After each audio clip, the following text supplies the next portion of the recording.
నుంచి అప్పులు ఇస్తున్నారో 15 సంవత్సరాలు అంటే ఆల్మోస్ట్ 2015 నుంచి ఇప్పటి వరకు డివిడెంట్ ఇవ్వకపోవడానికి కారణం నేను ఆల్రెడీ కోర్ట్ నుంచి నోటీసులు కూడా గౌరవనీయులైన చైర్మన్ గారికి డైరెక్టర్ గారికి నోటీస్ కూడా పంపించాను. నోటీస్ పంపిస్తే నాకు రిప్లై ఏమి ఇచ్చారు అంటే మన బ్యాంకుకు సంబంధించిన లాయర్ గారు ప్రతి సంవత్సరము ఎన్పిఎల్ ఎక్కువైపోయినాయి, సో ఈ బ్యాంకులో అంటే నాన్ పర్ఫార్మింగ్ అకౌంట్స్ ఏవైతే ఉన్నాయో అంటే వీళ్ళు ఇస్తున్నారు ఎవరికి మన షేర్ హోల్డర్స్కి అప్పులు ఇస్తున్నారు కానీ వసూలు చేయట్లేదు. చాలా వరకు ఇదేమన్నా జగనన్న పథకమో లేకపోతే చంద్రన్న పథకము రుణమాఫీ పథకాల కింద వాళ్ళకి రుణమాఫీలు చేస్తూ మా డివిడెంట్లను కట్ చేయడం ఎంతవరకు సమంజసం మీరు చెప్పండి.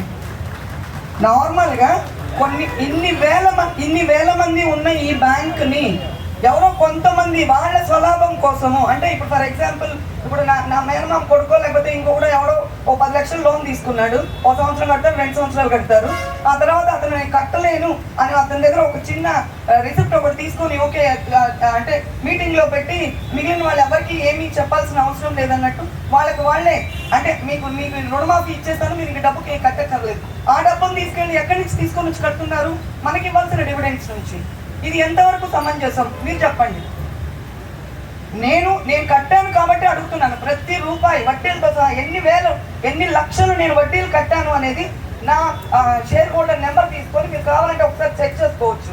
ఒక్క రూపాయి కూడా నేను ఎప్పుడు కూడా మీరు నాకు రుణమాఫీ ఇవ్వండి, నేను మీ దగ్గర లోన్ తీసుకున్నాను నేను కట్టలేకుండా పోయాను అని నేను ఎప్పుడు చెప్పలేదు. మిగిలిన వాళ్ళు చెప్పినప్పుడు ఇప్పుడు ఫర్ ఎగ్జాంపుల్ ఇప్పుడు 2015 నుంచి నేను అడుగుతున్నాను సార్, 2015 నుంచి ఇప్పటిదాకా ఈ మీటింగ్ ఏదైతే జరుగుతుందో నెలకు 2 సార్లు 3 సార్లు జరుగుతుంది. ఇది కాకుండా 6 నెలలకు మీటింగ్ జరుగుతుంది, సంవత్సరానికి యాన్యువల్ మీటింగ్ జరుగుతుంది. ఎన్ని మీటింగ్స్ లో డివిడెండ్స్ ఇవ్వాలి అని చెప్పి సర్కులర్ జారీ చేస్తున్నారు. దానికి ఒక క్లాస్ కూడా ఒకటి పెట్టున్నారు. ఇప్పుడు నాకు అర్థం కావట్లేదు, ఎప్పుడో పిఎస్ గురవారెడ్డి గారు ఉండేటప్పుడు లేదా ఆ తర్వాత ఉండేటప్పుడు బైలాస్ రాసుకున్నప్పుడు దీంట్లో సభ్యుల సంఖ్య చాలా తక్కువ అంటే 100లో ఉన్నాయి. బట్ ఇప్పుడు 60,000 మంది పైనే ఉన్నారు దీనికి సంబంధించిన కస్టమర్లు. 60,000 మందిలో 10% వస్తేనే మేము డివిడెంట్ ఇస్తాము లేకపోతే లేదు అని క్లాజును చూపించి డివిడెంట్ ఇవ్వకపోతే 60,000 మందిలో 10% అంటే 6,000 మంది వస్తే వేయడానికి కుర్చీలు సరిపోతాయి ఇక్కడ మీరు చెప్పండి. వేయడానికి కుర్చీలే సరిపోవు. అలాంటప్పుడు నార్మల్గా నేను అడుగుతున్నాను, ఎన్ని ప్రాపర్టీకి సంబంధించిన ఏదైనా కంపెనీ కానీ అంటే గవర్నమెంట్ రికగ్నైజ్ చేస్తుంది, ఇది సహకార బ్యాంక్ వాళ్ళు రికగ్నైజ్ చేసిన బ్యాంకే కదా, ప్రతి ఒక్కరికి ఇక్కడ అకౌంట్ ఉంటుంది. అకౌంట్ లేకుండా షేర్ ఇవ్వరు, ఎవరు కూడా షేర్ తీసుకోవడానికి లేదు. మీరు డివిడెంట్ పాస్ చేసేటప్పుడు అందరూ వచ్చి మేము అడుక్కోవాల్సిన కర్మేం పట్టింది మాకు, మీరు 10 మెంబర్స్ వచ్చి అడిగితేనే మేము డివిడెంట్ ఇస్తాం లేకపోతే ఇవ్వము అంటే అది ఎంతవరకు సమంజసము. ఇప్పుడు ఆల్మోస్ట్ 1,00,000 రూపాయలు ఉందండి నా షేర్లు ఇక్కడ, మా ఆయనకి 50,000 నాది ఒక 48,000 ఎంతలో ఉంది. 4 ఏళ్లుగా నేను లోన్ తీసుకున్నాను, లోన్ రీపేమెంట్ కూడా చేసేసాను. లోన్ తీసుకునేటప్పుడు 50,000 రూపాయలు ఖచ్చితంగా మీరు షేర్లు తీసుకుంటేనే మీకు లోన్ ఇస్తామని చెప్పారు. మేము 50,000 కట్టాము. నేను ఏదైతే లోన్ తీసుకున్నానో ప్రతి నెల ఇంట్రెస్ట్తో కలిపి నేను టోటల్ అమౌంట్ కట్టాను.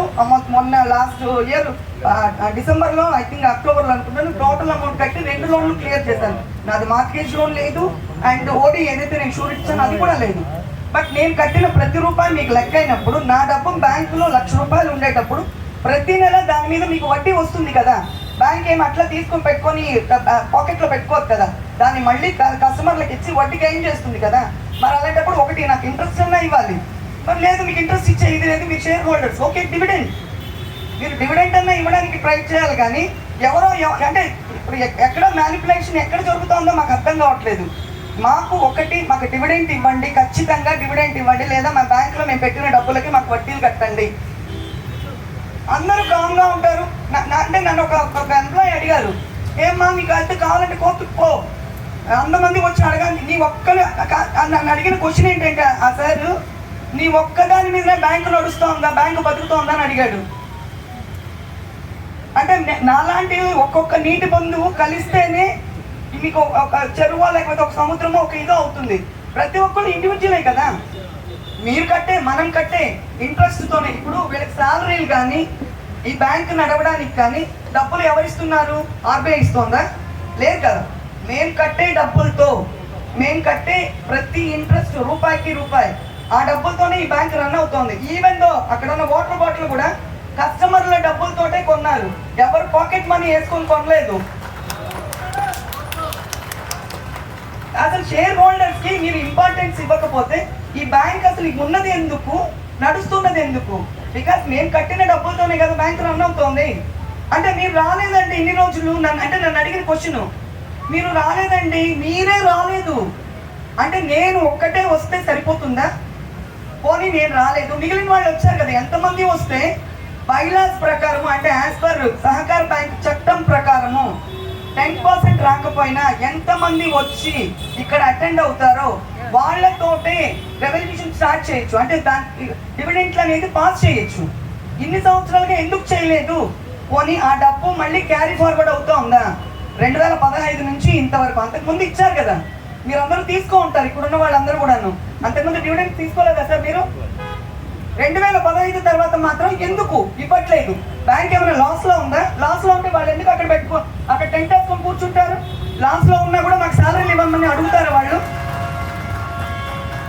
నేను వాళ్ళ గురించి మాట్లాడలేను సార్, కేవలం యాజ్ ఇక్కడ బ్యాంకు మెంబర్ గా అడుగుతున్నాను, నాకు డివిడెంట్ ఎందుకు ఇవ్వట్లేదు? అసలు మీరు ఆర్బీఐకి అప్లై చేశారా? 2023, 24, 25 కరోనా టైంలో ఓకే అనుకోవచ్చు, కానీ అంతకుముందు కానీ ఆ తర్వాత కానీ మీరు ఆర్బీఐకి అప్లై చేశారా మేము డివిడెండ్స్ ఇస్తున్నామని? సార్ అధ్యక్షుల గారు నేను ఇదే అడుగుతున్నాను సార్, దయచేసి ఇప్పుడు మేమేమైతే అడుగుతున్నామో ఖచ్చితంగా మాకు డివిడెంట్లు ఈ సంవత్సరం కనుక ఇవ్వకపోతే, అంటే నాకు రిప్లై నోటీసులో ఏమి ఇచ్చారంటే జూన్ 30వ తారీఖుకి ఖచ్చితంగా డివిడెంట్లు అలాట్ చేస్తాం అని నాకు రిప్లై నోటీస్ ఇచ్చారు. ఎందుకంటే ఇక్కడ 10% కన్నా ఎక్కువ ఎన్పిఐలు వెళ్ళిపోతున్నాయి. అంటే ఎవరికి పడితే వాళ్ళకి రుణాలు ఇచ్చేసి మీ ఇష్టానికి రుణమాఫీలు చేయడానికి మీకు ఏం అధికారం ఉంది సార్?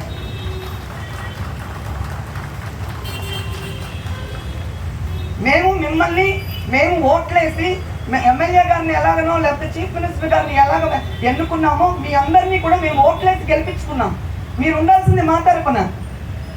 మీరు మాకేం చేశారు? వచ్చిన ఇన్ని సంవత్సరాలలో మీరు ఏం చేశారు అనేది మేము అడుగుతున్నాం. నాకు మెయిన్ డివిడెంటే, మిగిలిన రాజకార్యాలు లేకపోతే దాని డెవలప్మెంట్లు ఇంకోటి కాదు. డివిడెంట్లు ఇన్ని సంవత్సరాలుగా మీరు ఎందుకు ఇవ్వలేదు? ఒకవేళ ఆల్రెడీ ఉన్న డివిడెంట్ ని అట్లే క్యారీ ఫార్వర్డ్ చేస్తున్నారా? నేను సార్కి ఇస్తున్నాను, నాకు రిప్లై ఇవ్వండి.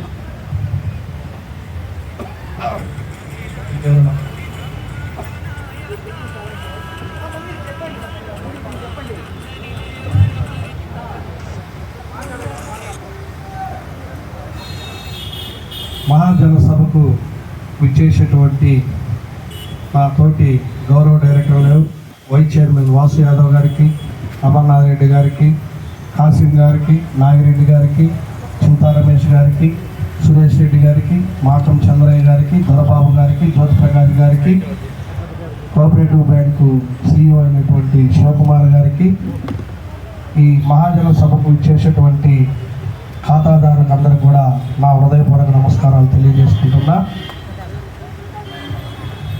మా పాలక మండలి